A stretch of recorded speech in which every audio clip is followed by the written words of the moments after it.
Anyway, I want to welcome you to the 13th Annual State of Higher Education Luncheon. And please continue with your lunches. But anyway, I want to introduce our new commissioner, Harrison Keller. And his full biography is provided for you in your packet, and you have it, of course, on your flash drive. But let me just tell you a little bit of the high points. Dr. Harrison Keller was appointed as Commissioner of Higher Education effective October 1st, 2019, after a unanimous vote of the Texas Higher Education Coordinating Board. He succeeds Raymond Paredes, who announced back in January that he would step down after 15 years in that position. Commissioner Keller is a sixth-generation Texan who has more than 2 decades of experience in education, budget, and policy. And when I was involved in the interview process, and got to know Harrison fairly well during that period, I don't think there was a single higher education issue that he did not know in depth. And I would just, anyway, you could see from his experience, his passion. I mean, you'll see it in his talk. I think he's a deep thinker on higher education. He's a recognized innovator in policy and programs to improve college readiness and success, especially for low-income and first-generation college students. He ran the On-Ramps program, which is a rigorous dual credit program at the University of Texas at Austin, and the Texas On-Course program, which is a high school counseling program. He came to the coordinating board from the University of Texas at Austin, where he served several positions, including Deputy President for Strategy and Policy and as Clinical Professor of Public Policy Practice. He also served at UT Austin as the Vice Provost for Higher Education Policy and Research and Executive Director of the Office of Educational Innovation and the Center for Teaching and Learning. Before his work at UT Austin, Commissioner Keller was the Director of Research for the Texas House of Representatives and Senior Education Advisor for the Speaker of the Texas House. He has also taught at Georgetown University, St. Edward's University, and the University of Texas at Austin. Harrison holds a bachelor's degree in philosophy from the University of Notre Dame and an MA and PhD in philosophy from Georgetown University. Please help me welcome our new commissioner, Harrison Keller.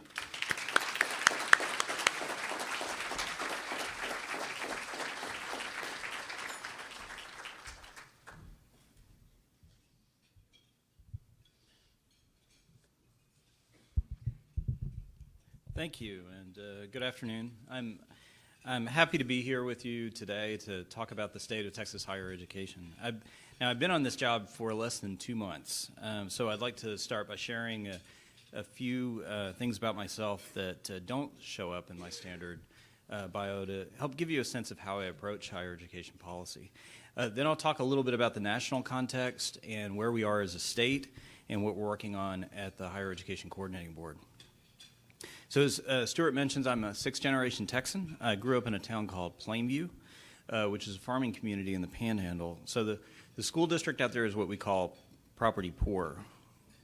For generations, most of my people were farmers, but my parents were school teachers.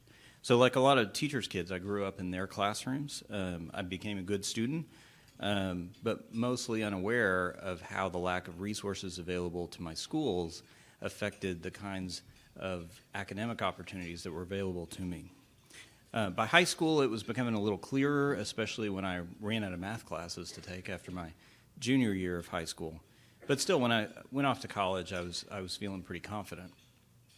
So my freshman year at the University of Notre Dame was a reality check.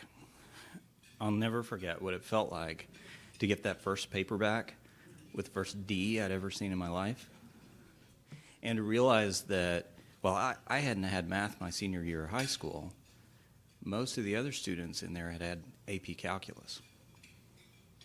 So it took me about 3 semesters and a lot of suffering to recalibrate to the new expectation. But fortunately, I had a lot of support from friends, from family, faculty mentors. It was Notre Dame, so they let me count the suffering towards purgatory time. I've still got some to work off, but that experience stuck with me. It helped fuel my passion for improving students' transitions from high school to college, especially first-generation college students, low-income students, and students from rural communities. So from undergrad, I went right into the PhD program in philosophy at Georgetown. I studied moral and political philosophy because I'm very interested in how we can ensure that everyone has an opportunity to realize their potential. Of course, in the work we do in education, we have this unique privilege that we get to work directly on these issues that are so vital for our American democracy. So I came home to Texas to work in the legislature and later at UT Austin.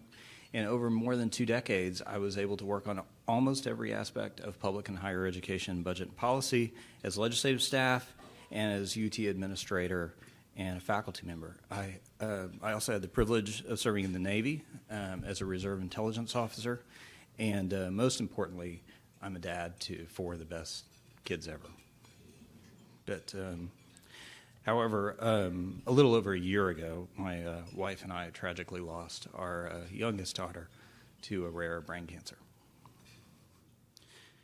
So now I am excited, I'm humbled to have this opportunity to serve our great state as commissioner, and I'm grateful to the board and to the governor for this opportunity.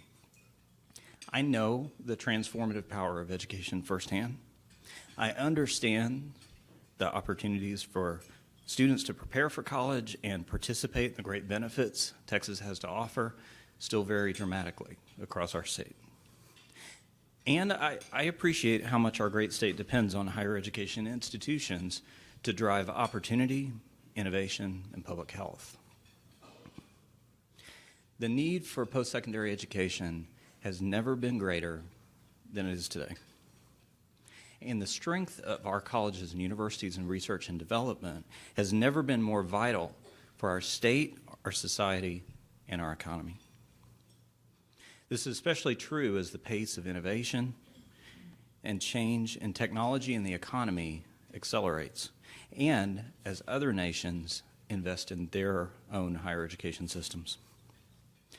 In the Great Recession, the United States lost approximately 7.2 million jobs, including 5.6 million that required only a high school diploma. Now, the good news is that the recovery's been strong. So by 2016, the U.S. economy had added more than 11.4 million new jobs.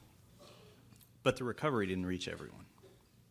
So as Georgetown Center for Education and the Workforce pointed out, only about 80,000 jobs that required only a high school diploma had come back. So another way to say this is that through 2016, almost all the job growth, 99% of the job growth, went to workers with at least some post-secondary education. Now, let's stipulate that students' financial returns on their investments in post-secondary education can vary substantially by major, degree level, institution, and other factors, but still the data is clear. Most new job opportunities in the United States require at least some post-secondary education. And not surprisingly, unemployment and labor participation rates are far better for college graduates than for adults with only a high school diploma. The differences aren't subtle. So in 2018, unemployment for Americans with only high school diplomas was more than 80% greater than for those holding bachelor's degrees. Now, despite all these compelling statistics, public skepticism about higher education has also been increasing rapidly. So last year, a Pew study found that a solid majority of American adults, 61% of American adults polled, believe that higher education is heading in the wrong direction. Gallup also reported unusually steep declines in the numbers of Americans who say they have confidence in higher education. Now, some of these findings might reflect greater cultural and political concerns more than economic concerns, because other studies found large majorities who agree that education beyond high school is something most students should pursue, and who agree that post-secondary education makes it easier to find a new job. But in one of the most troubling findings, half of respondents without college degrees in a recent national study said they didn't think college would be a good investment because they agreed with the statement that it would lead to debt with little chance of finding a good paying job. So the picture that's emerging suggests great tension. So on one hand, the leading American colleges, universities, health science centers are still the envy of the world. The majority of Americans and Texans seem to agree that post-secondary education is important, and they understand that employers value graduates. But on the other hand, there are deep concerns about debt and the cost of higher education. And adults without college degrees are divided about whether they think college is accessible and whether they think the financial risks would be worth the potential rewards for them. So this last finding should be a wake-up call for every American college and university. Our response must be even greater commitment to our public mission. For decades, our American colleges and universities have taken for granted the public trust and confidence. But today, students, families, employers, and policymakers are asking pointed questions about cost and value. The intensity of this criticism is not going away. It will more than likely increase, especially given the ways that higher education issues are being framed in the national debates and the political campaigns. Now, Texas has a rich history of going our own way. So it's no surprise that we're not experiencing all the trends we see in other states. In particular, unlike in New England, Mid-Atlantic, and Midwestern states, our population of high school graduates is steadily increasing. Texas is relatively young and diverse, and our economy has been expanding rapidly. So although the Great Recession was painful for Texas, we didn't experience the same kind of job losses the rest of the nation did. Between 2008 and 2010, we lost about 260,000 jobs that required high school diplomas or associate's degrees. But in the same period, we added more than 293,000 jobs that required bachelor's degrees or higher. Since 2010, we've gained more than 400,000 jobs that require only a high school diploma and 680,000 jobs that require some post-secondary education or associate's degrees. And we've also added another 1.3 million jobs that require bachelor's degrees or higher. Today, Texas has more students in public schools than 29 states have people. Texas enrolls more students in higher education than the total population of 10 other states. If Texas were an independent country, we'd be the world's 10th largest economy, bigger than Canada, with a geographic footprint larger than France. So I say that stuff because I love to say it out loud. So this is in the tradition of it ain't bragging if it's true. But more importantly, they suggest to me that if Texas is going to maintain and advance our competitive position, we can't just mimic what other states have done. We have to innovate and lead in ways that are going to work for Texas, that are going to work for our public, and we have to innovate on behalf of tomorrow's Texas. So the future of our state and our nation depend on it.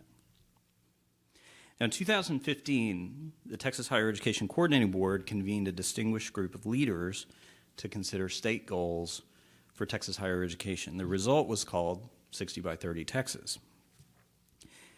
60 by 30 Texas includes 4 broad goals, with the central goal being that by 2030, 60% of our younger working population, ages 25 to 34, should have some sort of post-secondary credential. Now, in a few minutes, you'll hear a detailed briefing of where we are on the 60 by 30 Texas goals. And you'll see that on most of these goals, we've made modest progress or we've held steady. But it's been a few years since 60 by 30 Texas was adopted, so it's a good time to ask whether some of those goals might need to be refined or updated.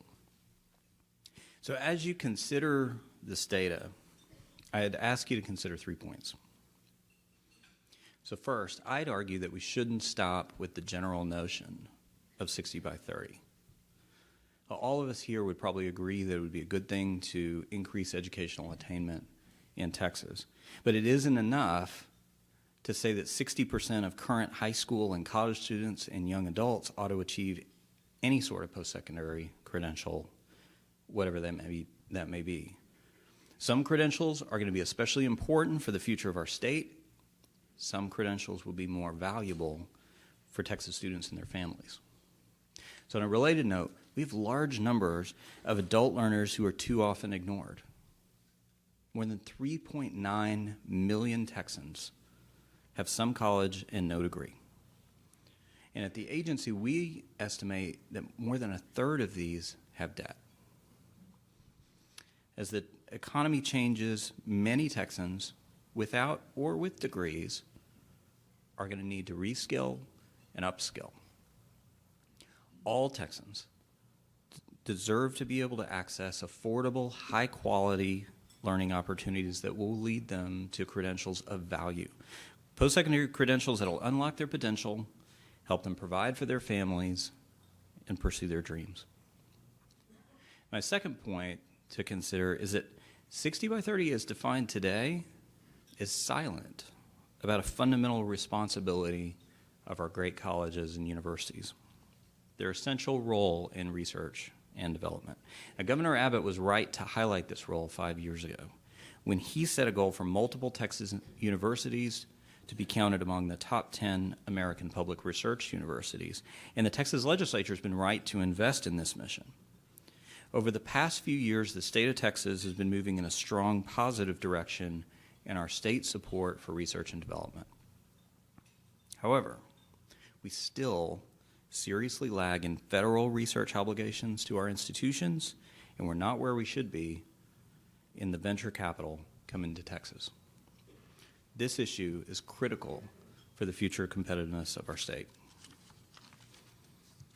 And my third point is that over the last year, to be candid, I've heard increased skepticism about 60 by 30. As you'll see in the data, some of this skepticism might seem well-founded. It simply is not possible to achieve the attainment goal of 60 by 30 by making marginal improvements and doing the same things we're doing today, but just doing them a little bit better. Now, as higher education leaders, it's important to confront the deep challenges before us. And in part, these are arising because a strong and growing consensus that post-secondary education is essential and leads to a better quality of life is colliding with deep and growing public concerns about access, cost, and debt. So in that context, holding steady just isn't good enough. We have to be open to doing things differently and accelerating the pace of educational innovation. Now, I'm sure none of y'all came here to be lectured at by a newly christened state bureaucrat. So you want to know what the Higher Education Coordinating Board under my leadership will mean for you and your institutions. So first, let me assure you that the board, the agency, and I are all committed to working in partnership with and on behalf of you and your institutions with our governor, legislators, employers, public school administrators, funders, national organizations, and the accreditors. One of the statutory responsibilities of the coordinating board is to advocate for Texas higher education, and we will renew our commitment to that responsibility. We'll commit to understand your unique missions, challenges, and accomplishments. We'll support your efforts to increase your student successes. We'll work with you and your teams to help elevate the profile of our Texas institutions in Austin, in Washington, with the media, in national rankings, and with the general public.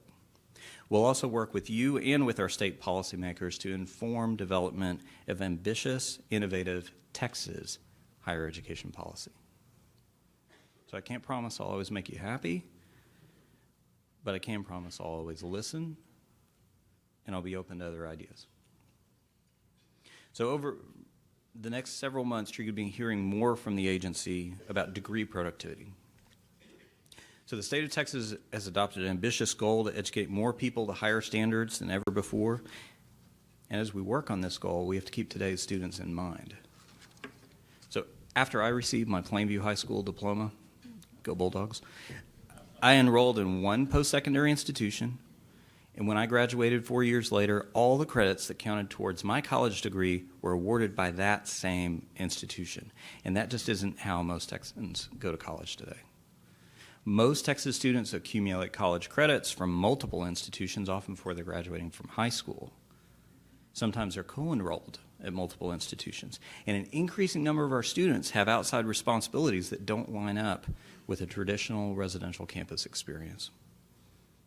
So to help accelerate the pace of educational innovation, there are a number of tools that our agency can offer to help support your institutions. And one of the most important is rich data from school districts, colleges, universities, other state agencies, and national partners. We will commit to making this data more accessible and useful to help inform and support your planning and operations, and to better inform Texas students and their families about educational and career opportunities.